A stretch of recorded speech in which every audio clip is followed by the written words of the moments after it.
la convocatoria, la organización de naturaleza electoral, lo que aquí llamamos el Plan República, o sea, los sistemas de seguridad, como también el lapso en el que se van a inscribir los diversos candidatos. De tal manera que todo eso es lo que viene aquí en adelante, pero en el entendido debe aclararse que cuando el constituyente se refiere a esto no está ignorando el poder electoral, lo que está diciendo es que es una función de vigilancia que debe observar y cuidar el presidente encargado de la República, porque esas son competencias privativas de nuestro poder electoral.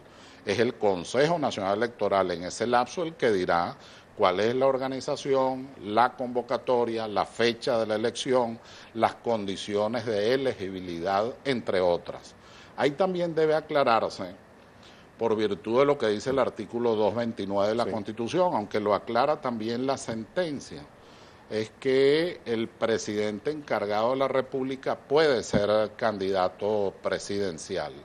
No tiene ninguna inhabilidad, al menos en lo que respecta al ejercicio de esa función. Sí como la tendría, presidente encargado. como presidente encargado, sí la tendría el vicepresidente, los ministros, gobernadores o alcaldes, para el momento en que hagan la postulación. No pueden estar en el ejercicio de esa función. En ese caso, ¿debería nombrarse un vicepresidente de la República? Seguramente nombrarán un vicepresidente, porque es un presidente en la plenitud de facultades, aunque lo dice la Constitución, pero también respaldado por la sentencia que acaba de salir el día de hoy de la Sala Constitucional del Tribunal Supremo de Justicia. O sea, al decir jefe de gobierno, jefe de Estado, comandante en jefe de las Fuerzas Armadas, tiene la plenitud de competencias y atribuciones. Por eso comentaba que puede nombrar ministros, puede nombrar al vicepresidente, puede removerlo. ¿Y todos esos nombramientos serían también encargados? O sea, no, algo son titulares. No es transitorio, no, sino no es titular. provisorio. Lo que ocurre es que son cargos de libre nombramiento y remoción. Por su propia naturaleza son temporales. Es decir, él los puede nombrar y mañana otro presidente podría revocar esa decisión o él mismo. Pero no están nombrados como sí ocurre con el presidente de la República, que su función es estar encargado de estas funciones, desarrollarlas, pero además de eso, vigilar, cuidar, orientar y estimular todo lo que tiene que ver con la consulta popular democrática. Fíjese que el constituyente dice en el artículo 233, además lo repite 2 veces, la misma frase, dice se convocará para el ejercicio del sufragio en forma universal, directa y secreta. Lo que quiso decir es de manera profundamente democrática, porque de eso se trata. Y además, el nuevo presidente o presidenta, dice la norma constitucional, continúa el periodo constitucional. No es que comienza un nuevo periodo, el periodo ya comenzó.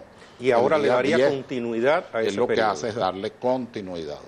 Ahora, hay otro aspecto en este tema de las aclaratorias. ¿Cuánto tiempo tiene el vicepresidente ya como presidente encargado para llamar a las elecciones? ¿Esos 30 días tiene para hacer el llamado a las elecciones? Tiene que hacer la convocatoria de elecciones. ¿En cualquiera de esos 30 días lo puede Cualquiera, hacer? puede ser pasado mañana, puede ser el último día de los 30 días. Estamos a 8 de marzo, tiene hasta el 8 de abril para hacer esa convocatoria. Porque además, dice la Constitución, son días consecutivos, no son días hábiles, sino son consecutivos. Al decir el constituyente consecutivo, bueno, se trata de un lapso prácticamente inamovible. Allí debe hacer la convocatoria, que no la hace el presidente, insisto. El presidente es un vigilante, es un cuidador, es un controlador de lo que es el ejercicio constitucional de ese evento democrático. En realidad quien lo hace es el poder electoral a través de un órgano que se llama Consejo Nacional Electoral en Venezuela. Porque en otros países se llama tribunales electorales. En Venezuela es Consejo Nacional Electoral. Ahora, eso pudiera prestarse a confusión. Inicialmente, independientemente de que ya usted nos ha aclarado sobremanera, el hecho de que en el lapso de 30 días se convoque elecciones no quiere decir que habrá elecciones en 30 días. Sí, la redacción de la norma es clara. Se procederá. La palabra proceder viene de procedere, del latín procedere. Y el diccionario de la Academia de la Lengua en general lo que dice es que se trata de una sucesión de hechos o de diligencias para lograr un objetivo o cosa. Estoy repitiendo el diccionario de la Academia de la Lengua. Si lo llevamos a la norma que estamos comentando, entonces de lo que se trata es de las diligencias, de los hechos a los que nos hemos referido para lo que es el objetivo último, que es la verificación de la elección. Porque si no, el constituyente, en vez de decir se procederá, hubiera dicho se ejecutará, se verificará, hubiera utilizado otro término.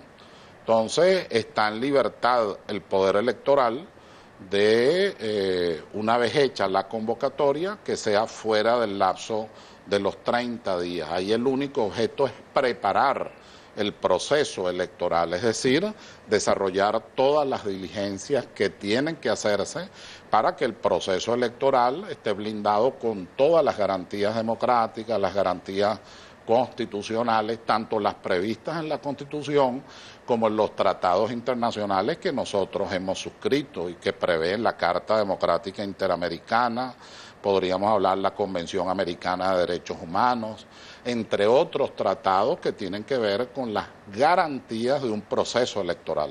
En tanto, ¿el Consejo Nacional Electoral tiene algún tiempo límite para convocar a esas elecciones Los 30 producto de días, todo ese trabajo? Los 30 días lo que hemos hablado. La convocatoria formal en que se anuncia, tiene que hacerla en ese lapso de 30 días consecutivos. No puede extralimitar porque ahí sí la norma constitucional, la manera como está redactada es especialmente estricta. Y la segunda consideración, cuando uno observa el artículo 233 en su conjunto, se da cuenta que el constituyente quiso que esa situación fuera breve.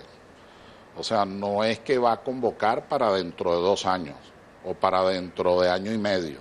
Tiene que convocar en el tiempo más breve y razonablemente posible. ¿Y en qué se basa el constituyente para hacer esta razón fundamental, esta solicitud de que no es convocatoria? lo mismo un presidente encargado que un presidente titular? Entonces, el constituyente, pues en lo que pensó es en los elementos de validez de un sistema jurídico, de un sistema político, de una estructura del Estado, donde el Poder Ejecutivo tiene una importancia capital y fundamental, pues nosotros somos un sistema presidencialista. Al ser un sistema presidencialista, la preeminencia la tiene el Poder Ejecutivo. Si fuéramos un sistema parlamentario, entonces la preeminencia es del Parlamento. O si se trata de un sistema del gobierno de los jueces, como llaman sobre todo en Inglaterra, en algunos países de Europa, incluso en los Estados Unidos, entonces estaríamos en presencia de la preeminencia del Poder Judicial. Doctor Ezcarrá, decíamos que usted fue corredactor de la Constitución de 1999, enmarcada completamente en lo que significa la democracia de Venezuela para un hecho como el de hoy, un hecho histórico en este país suramericano. Es una Constitución muy avanzada, no lo decimos nosotros, en realidad lo dicen las distintas familias constitucionales del mundo, el sistema anglosajón, el sistema de legalidad racional normativa, el sistema de las constituciones escritas o el sistema inglés que no es exactamente de constituciones escritas. Todos los juristas, casi por consenso, por unanimidad, han proclamado que es una de las constituciones más avanzadas no solo de la América Latina sino del mundo. Sustituyó el concepto de democracia de la partidocracia por el concepto de democracia participativa y le dio elementos de efectiva participación a los ciudadanos y al pueblo. Además consagró una norma bellísima, el artículo 5 de la Constitución, que dice la soberanía reside intransferiblemente en el pueblo, quien la ejerce de manera directa por los medios previstos en la Constitución y de manera indirecta por los órganos del poder público. Pero además agrega, a mí me hubiera gustado que eso estuviera en la sentencia, todos los órganos del poder público tienen su origen en el pueblo. Y de ahí, o sea, esto guarda directa relación con el apelativo del poder popular y los diferentes ministerios del poder popular. Es cierto, tiene una relación directa con el artículo 5 en el único aparte de la Constitución, porque la fuente de legitimidad de la Constitución es la democracia. Usted está hablando con un profesor de Derecho Constitucional que no admite que existan constituciones no democráticas.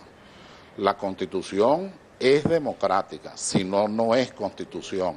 Puede ser otra cosa, como decía el sabio Jelinek en esta materia, el profesor alemán, pueden ser formas napoleónicas del poder, pero nunca una constitución. Una constitución debe ser democrática en cuanto que ella depende de la voluntad popular. Fíjese usted, por ejemplo, la monarquía española, la constitución es de 1978, tránsito del franquismo al sistema parlamentario democrático. Y esa constitución tuvo que ser aprobada por las Cortes Constituyentes como producto además de la voluntad popular. La Constitución de 1958, General de Gaulle, la Quinta República Francesa, es verdad que el sistema fue otro, elaboraron una ponencia, pero al final tuvo que expresarse a través de referéndum la voluntad popular, de tal manera que hoy día no discute nadie que para que una Constitución lo sea, tiene que ser la expresión de la voluntad popular. Y la de 1999, de las 27 constituciones que ha tenido Venezuela desde aquella noche de diciembre de 1811 hasta este momento, es la única que ha sido aprobada directamente por la voluntad popular. Por la voluntad popular. Marca eso también, disculpa Tatiana, el hecho de la presencia del presidente Chávez como líder de la Revolución Bolivariana hasta en los ámbitos jurídicos. Claro, si alguna característica, entre otras, ¿no? Por supuesto, pero lo que es la personalidad histórica del presidente, si algún elemento lo caracteriza y lo va a caracterizar, es que promovió en Venezuela un proceso constituyente democrático. Y el desarrollo, no solo la elección, no solo el debate que se produjo, sino la misma aprobación de la Constitución está íntimamente vinculada a su pensamiento y a su liderazgo. Hoy en día vemos, en algunos momentos, debo decirlo con sorpresa, cómo tantas personas tienen la Constitución en mano. Una Constitución pequeña que no vemos en otros países en América Latina, de verdad lo podemos decir con certeza porque no es común que eso suceda. Hoy día, Tatiana, hasta los que no aprobaron la Constitución la defienden. Se amparan en la Constitución. Y se amparan y la estudian y además la enarbolan, ¿no? Un hecho extraordinario de todo este proceso, sin lugar a dudas. Y allí iba justamente la reflexión que le pedimos. ¿Cómo ve usted esto? Que las personas se empoderen de esta manera de su Constitución, la cargan de manera pequeñita, algunas veces que vemos que las entregan gratis, otros van y las compran porque se consigue además con facilidad. ¿Cómo ve usted ese proceso? No, extraordinario, por eso lo que significa es que no murió el ciudadano, sino que el ciudadano renació. Nosotros tuvimos un fiscal general de la República en tiempos pasados, que dijo con mucha angustia, ha muerto